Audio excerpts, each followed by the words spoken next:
What's up, everybody? It's Soren Baker. Amir, Rahimi. And today on The Great Debaters, getting into some Tupac.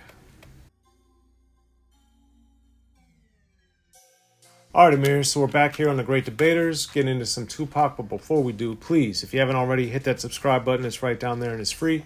That enables us to keep coming to y'all as often as possible with as many interviews, episodes of The Great Debaters, 1st and 15th, other discussions here on Unique Access Entertainment. And as you notice, right next to that subscribe is the join button. So please join Unique Access Entertainment to help us keep growing. And, of course, if you haven't already, get yourself one of these nice Unique Access Entertainment shirts via slangsmith.com. Now, Amir, Tupac, of course, is a rap icon, immortal, all kinds of amazing things, Tupac. And this second album, I think, is his most underrated album, in my opinion, of his actual 5 that he really made while, before he died. And I think it's amazing. But that's me. When you were getting into Strictly For My Brothers, Amir, his second album, 1993, what do you remember about getting into this project? Man, I have so much nostalgia with this track, and this is for sure one of the most difficult episodes for me. Because Tupac was the first artist that I really listened to when I got into hip-hop for real. So, Me Against the World was like the first album that I'd heard, that and Loyal to the Game, which was 2004, but, I was pretty young back then.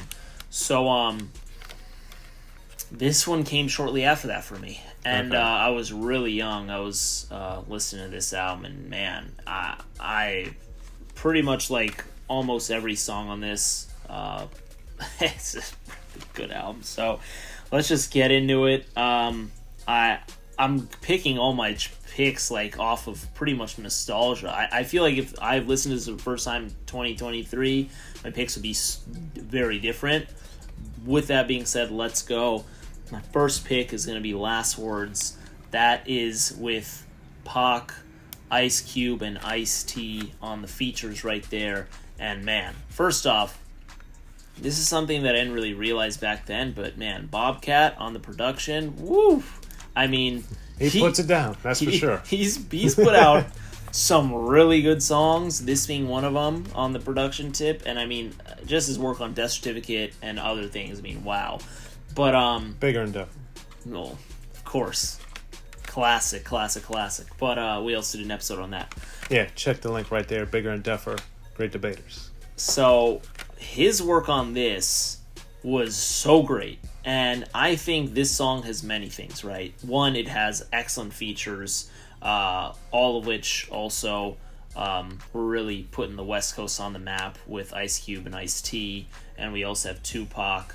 But on top of that, too, we have the scratching on here is really, really, really good. I like the way that the beat also adds elements, changes things, adds different layers throughout, especially as you hear in Tupac's verse. I think the way Ice Cube starts off is really, really, really strong, how they're sampling his music, and then it gets into his stuff, and Ice Cube has a different flow in this era. It's not like his America's Most Wanted flow or Death Certificate flow. This is 93, so it's slightly different, but he works it really well.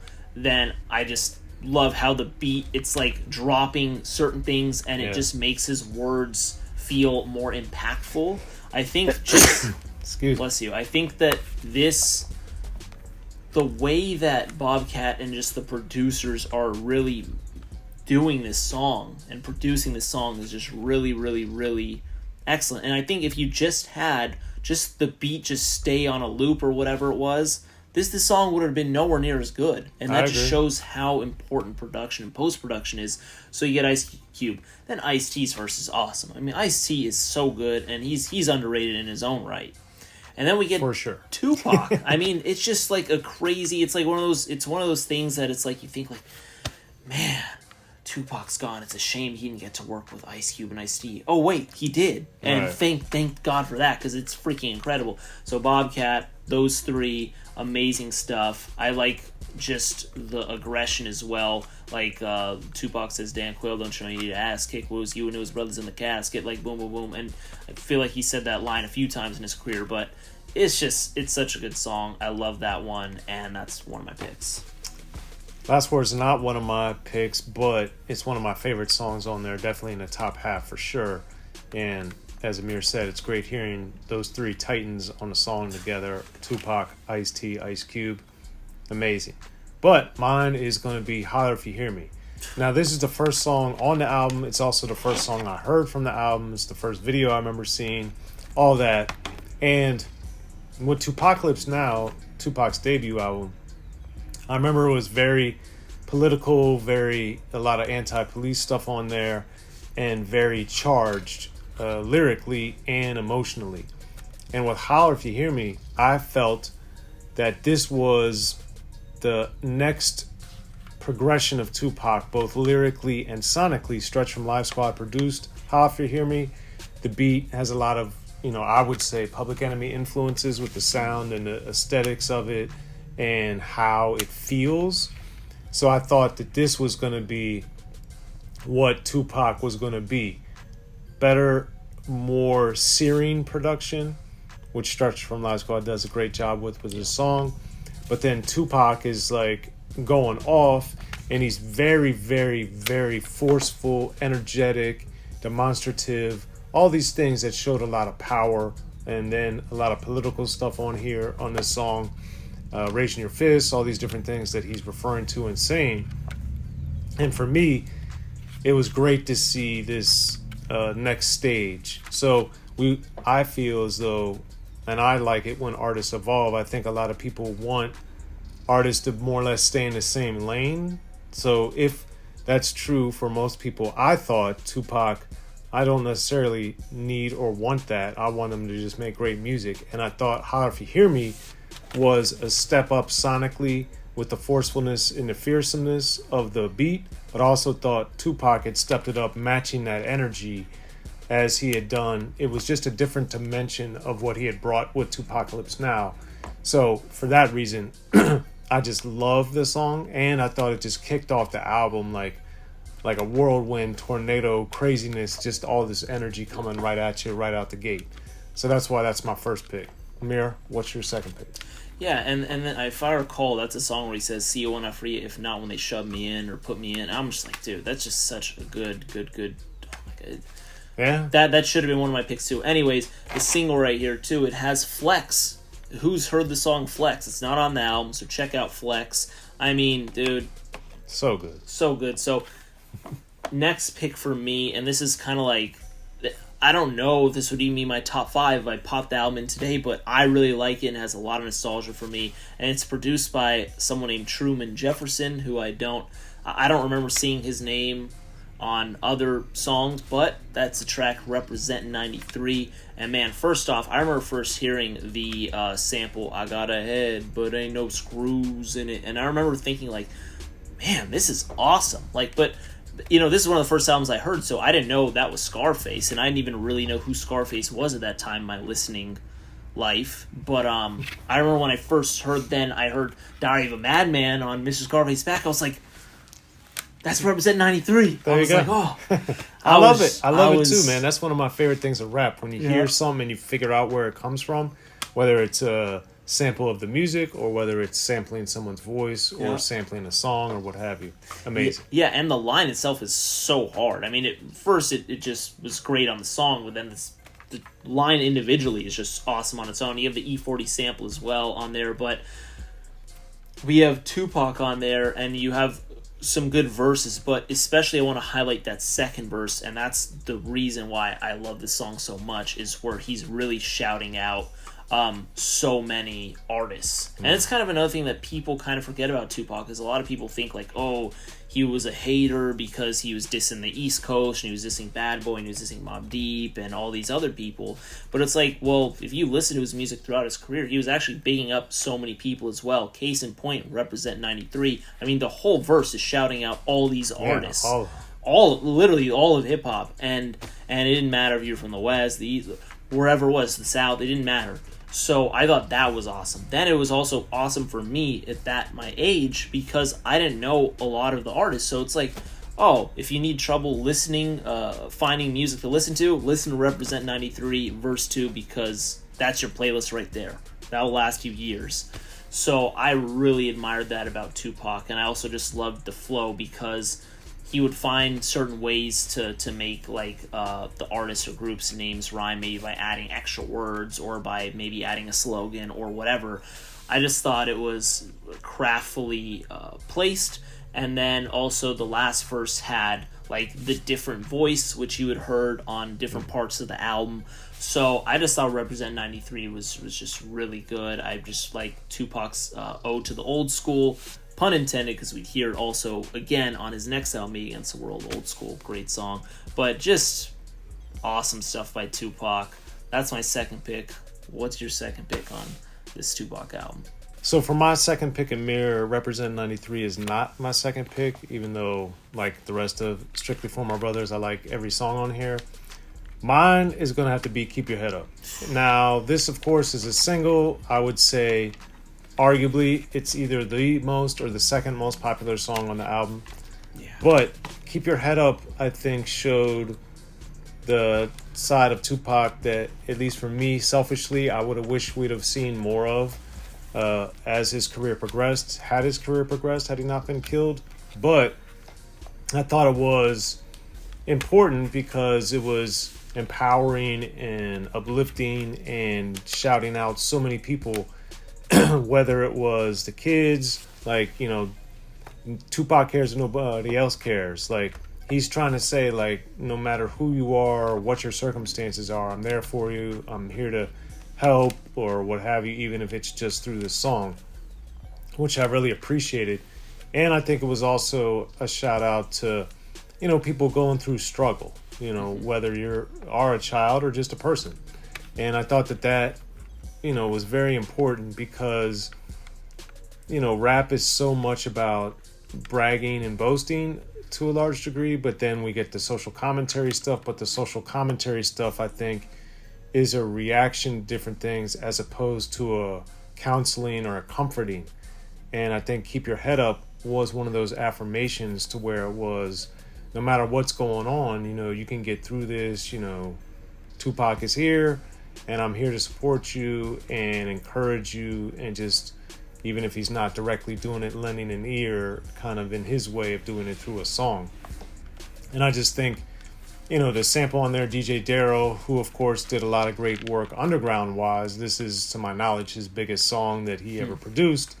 And it just showed his diversity and his ability to, you know, create a song that ended up being a smash hit after doing so much super underground stuff with mostly Bay Area guys, especially in the beginning, and women, of course. But, you know, he just, DJ Darrow, like, really put it down. Great stuff. And, you know, this is one of those songs where not only is it a single, but it deserves to be a single. Yeah. And it's one of those songs that, had it just been an album cut, I think it would have ended up being a song that still became immensely popular and still super impactful because of the themes, Tupac's positivity, his insight, and his care. And I think that that's this comfort, this brotherly love that we get on Keep Your Head Up. You know, a brotherly love, a uncle love, a father love, just that type of maternal love or paternal love that I think that, you know, we don't get a lot of in rap. And that's why I think it resonated with so many people, and it definitely did for me as well. So what did you think about, before we get to your third pick, if it's not your third pick, what did you think about Keep Your Head Up? Yeah, I mean, I think that it's not gonna be my third pick just because I figured you'd pick it, and I just want to talk about more songs. But I think it is. I think it is the best song on the album. It's amazing. It is phenomenal. It's one of the best songs in rap history and music history, for that matter. I mean, the message, the production. Tupac cares, don't nobody else cares. It's also a song about also uplifting women as well, which in hip hop you don't really see that a ton. I mean, usually, at least in my memory, I usually hear people uplifting their moms, not women in general, but usually their moms. Right? One notable exception that I love is Black Women by Jungle Brothers on Done by Forces of Nature. It's a great one. J-Ro and I did a Best Albums episode on that. That's his favorite album. Oh, wow. And you should check that out too if you haven't already on Unique Access Entertainment. Back to you, Amir. Yeah, and to talk about that, I mean, like, it's seldom seen where hip-hop artists are really bigging up women, and I think that was just awesome as well, right? And like Soren said, just a very uplifting song by nature, by the sample, by the sonics of it. It's a tremendous piece of work, and I think it's one of those songs that's gonna last hundreds of years, far when we're all gone, and it's excellent. And to go to my third pick, it's not going to keep your head up, even though it should be. I just want to talk about more music because I love this album. But it's going to be another single, which a lot of people may not know is a single, and that's Papa's Song. It's the last single on the album. Also want to mention on Keep Your Head Up, I Wonder If Heaven Got a Ghetto, the original version is on the vinyl single. Mm-hmm. So that's the original. I mean, that is a really, really, really damn good song. But anyways... Very powerful. Really excellent. And then, with a different beat than the one that gets released later. It's different from the Are You Still Down posthumous release. This is really excellent, so please listen to it. I prefer the Keep Your Head Up B-side version of I Wonder If Heaven Got a Ghetto to the video version, which is much faster and more singly. This one is not, and I prefer that version. But anyway. 100%. So, Papa's Song. This is a song that I remember hearing also. I remember when I heard it for the first time, I was shocked that like a song like this had come out, and I thought it was really powerful because we'd heard, songs very similar to this one where people had been like, whether their father wasn't the best father or they didn't grow up with a father or whatever, we'd heard it many times in hip-hop and still do to this day. Papa's Song, I think the beat really struck with me sonically. I thought it was just one of those really, really, one of those songs that I knew when I heard it, I was like, yeah, I'm going to hear this in a few years and know, and feel how I feel now. It was one of those. Big D, the Impossible produced it, who I know also produced a lot on Tupacalypse Now. It was also awesome because we had Mo Preem on here too. So to hear Mo Preem Shakur on this too added just an extra element there. And then to hear that verse where where they used that effect. Oh, the voice to alteration. Sound like, or to go as the father was also pretty powerful. So he's trying to, Mo Preem and Tupac are trying to give like the perspective of the father. Maybe this is what was going through his mind or whatever.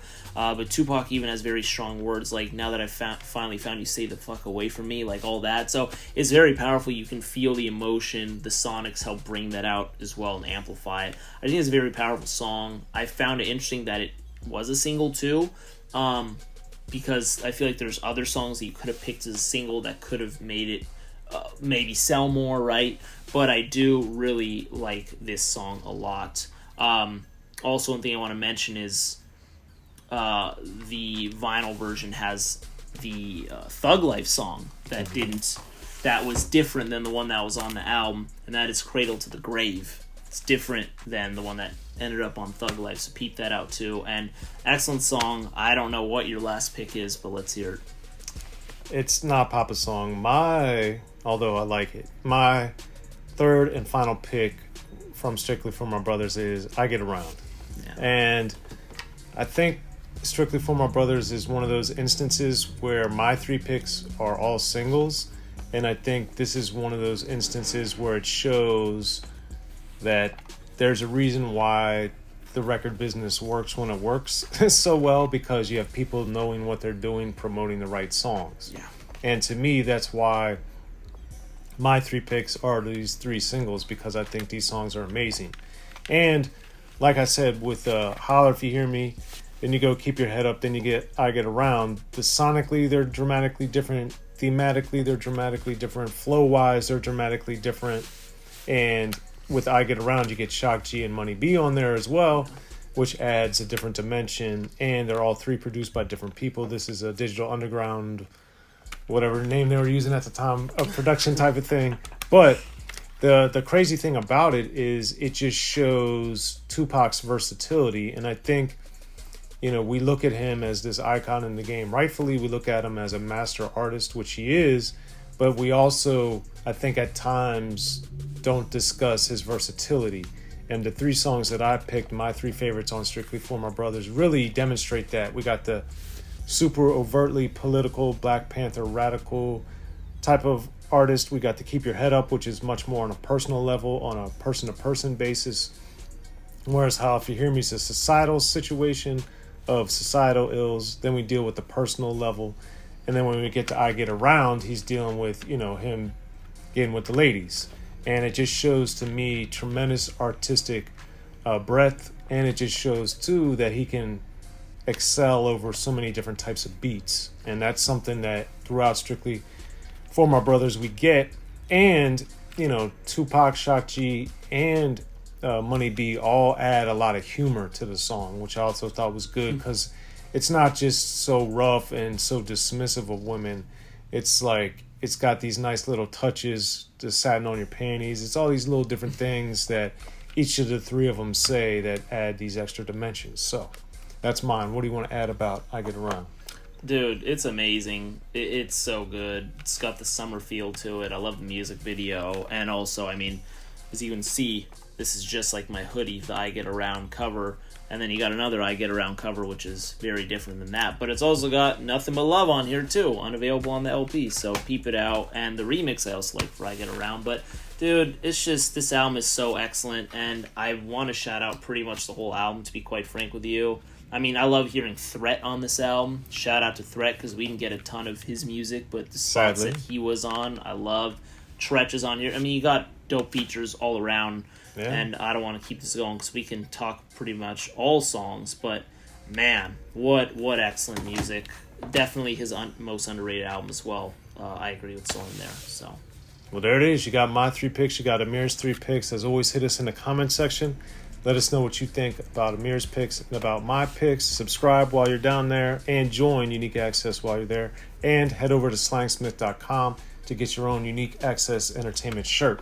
I'm Soren Baker. Amir, Rahimi. Thank you, Tupac.